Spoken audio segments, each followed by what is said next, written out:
నమస్తే. మనతో పాటు బీఆర్ఎస్ స్పోక్స్ పర్సన్ అలాగే బీఆర్ఎస్ సీనియర్ నాయకులు వాసుదేవారెడ్డి ఉన్నారు. సో చెప్పండి, కొండారెడ్డిపల్లిలో ఏదైతే రేవంత్ రెడ్డి సొంత గ్రామంలో ఏదైతే సర్పంచ్ తను చనిపోతూ సూసైడ్ లెటర్ కూడా రాయడం జరిగింది. సో రేవంత్ రెడ్డి అన్నగారి అని చెప్పేసి కూడా చెప్పడం. సో అయినప్పటికీ పోలీసులు ఇప్పటివరకు ఇలాంటి యాక్షన్ ప్లాన్ కూడా. సో ఎట్లా చూడొద్దు ఇవాళ ఈ రాష్ట్ర ముఖ్యమంత్రి గారు ఈ 11 నెలల కాలంలో వారు చేస్తున్న అరాచకాలు అంతా ఇంత కాదు.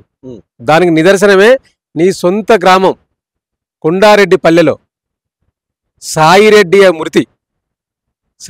మృతి ఇలా దాచేస్తే దాగేది కాదు. అది ఆయన మీద పెట్టిన ఇబ్బందులు, ఆయన చేసిన టార్చర్ చేసిన విధానాన్ని ఆయన వివరించిండు.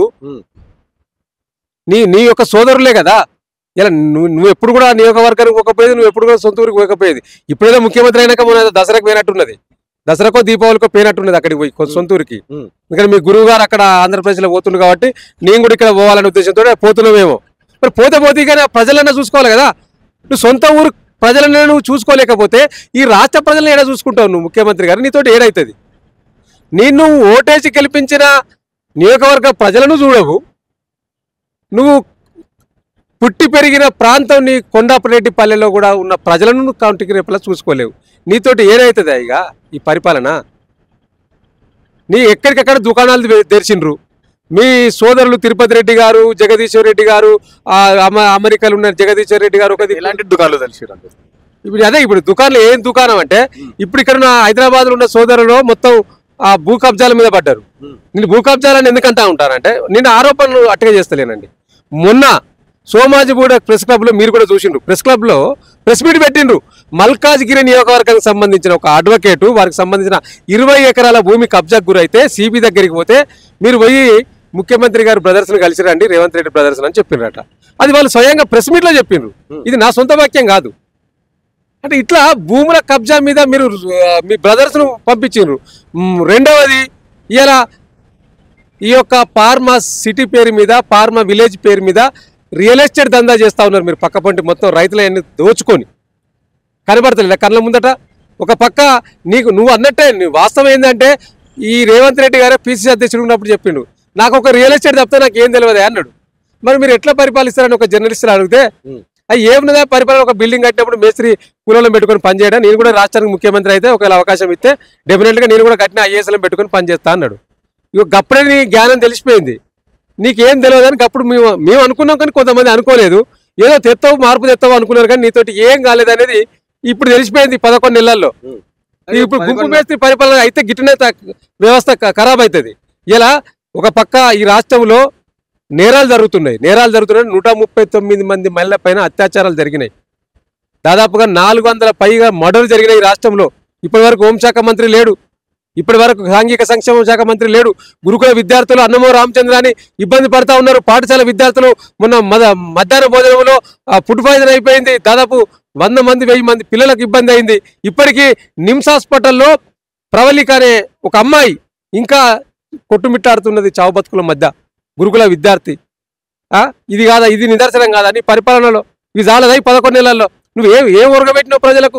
ఏం సాధించినావు నువ్వు ఇచ్చిన 6 గ్యారెంటీలు? నేను 420 హామీలు ఇచ్చారు మీరు ఎన్నికల్లో. 420 హామీల గురించి నేను మాట్లాడతలేను. 6 గ్యారెంటీలో 13 అంశాలు ఉన్నాయి. అది 100 రోజుల్లో చేస్తా అన్నారు. చేసిండ్రా? అయిందా? దాని దృష్టి పెట్టండి మీరు ఫస్ట్. ముఖ్యమంత్రి గారు, నీకు పరిపాలన మీద పట్టు లేదు, నీ మంత్రుల మీద పట్టు లేదు. ఏ శాఖ మంత్రి మీద పట్టు ఉన్నది? నీ హెల్త్ మినిస్టర్ తోటి మాట్లాడతావా? రివ్యూ పెట్టగలుగుతావా? నీకు దమ్మున్నదా? ఆరోగ్య శాఖ మీద దమ్మున్నదా రివ్యూ పెట్టడానికి? ఇరిగేషన్ మీద రివ్యూ పెడతావా? దమ్మున్నదా నీకు? ఆర్థిక శాఖ మంత్రి గారు దాంతో పాటు ఇంకొకటి ఏదో శాఖ చూస్తున్నాడు, దాని మీద నీకు పట్టున్నదా? ఏం జరుగుతుందో తెలుస్తున్నదా? రివ్యూ పెట్టగలుగుతావా? ఏ డిపార్ట్మెంట్ రివ్యూ పెట్టినావు ఇప్పటి వరకు? నువ్వు చూస్తున్న శాఖలు రివ్యూ లేదు, మిగతా మంత్రులు రివ్యూ లేదు. ఇప్పటికీ సంవత్సరం గడుస్తూ ఉన్నది, అధికారంలోకి వచ్చి 6 శాఖలు ఖాళీలు ఉన్నాయి, మంత్రిత్వ శాఖలు. ఏం లేరా? ఎమ్మెల్యే లేరా ఇవ్వడానికి? ఎందుకు ఇవ్వలేకపోతున్నారు? నువ్వు అనేక సార్లు ఎక్కే విమానం దిగే విమానం ఢిల్లీకి ఎన్నిసార్లు పోయినావు కదా. ఎందుకో రాహుల్ గాంధీ గారిని, కేసీ వేణుగోపాల్ గారిని కూర్చుండబెట్టి మాట్లాడి ఎందుకో 6 మంత్రిత్వ శాఖలు ఇవ్వండి అని చెప్పుకోలేకపోయినావు. అంటే నేనేం నడుస్తలేదా అక్కడ? నీతోటి అయితలేదా? నీతోటి కాదా? కాకుండా మరి సాధించుకో. నేను ఈ సందర్భంగా మీ యొక్క ఛానల్ ద్వారా నేను రాహుల్ గాంధీ గారికి విజ్ఞప్తి చేస్తున్నా, దయచేసి ముఖ్యమంత్రి రేవంత్ రెడ్డి గారితో పరిపాలన అయితలేదు. మీరు ఆయనకు మంచి శాఖ ఇవ్వండి, మళ్ళీ హోం శాఖ ఇవ్వండి, ముఖ్యమంత్రి ఇంకెవరికైనా ఇచ్చుకోండి.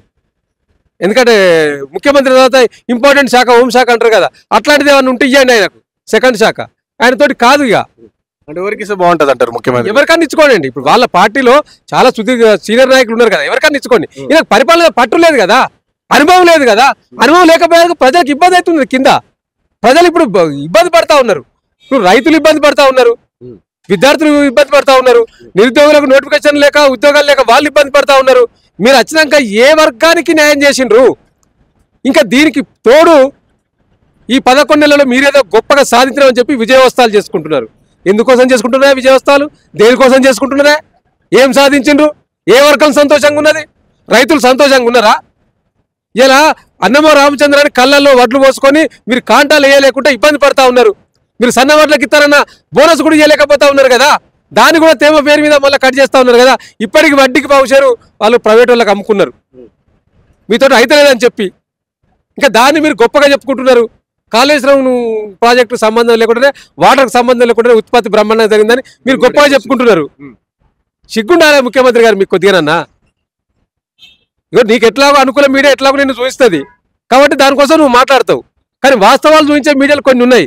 దాంట్లో ఏం జరుగుతుందో నువ్వు తెలుసుకోలేదా? ఇంటెలిజెన్స్ రిపోర్ట్ తెప్పించుకో, వాస్తవాలు ఏం జరుగుతున్నాయో. ఇంకోటి లగచర్ల ఘటనకు సంబంధించి సో ఫస్ట్ ఏమో ఫార్మా కంపెనీ పెడతాం, ఫార్మా పార్క్ పెడతాం అని చెప్పారు. ఇప్పుడేమో ఇండస్ట్రియల్ కారిడార్ అని చెప్పేసి చెప్తా ఉన్నారు, ఇండస్ట్రియల్ క్లస్టర్ అని చెప్తా ఉన్నారు. సో అంటే ఎందుకు ఇట్లా చేంజ్ చేయడం చెప్పేసి? ఇప్పుడు ముఖ్యమంత్రి గారు వామపక్ష పార్టీ ప్రతినిధులతో కలిస్తే అది ఇండస్ట్రీ పార్క్ అంటా ఉన్నాడు. నేను చూపించదలుచుకున్నా, ఒకసారి ఇది క్లోజ్ చేయండి ప్లీజ్. ఎందుకంటే నువ్వే కదా గెజిట్ నోటిఫికేషన్ ఇచ్చినావు ఫార్మాసిటీకి సంబంధించి. దేనికోసం ఆ భూమి సేకరిస్తున్నావు అని చెప్పింది మీరే కదా ముఖ్యమంత్రి గారు.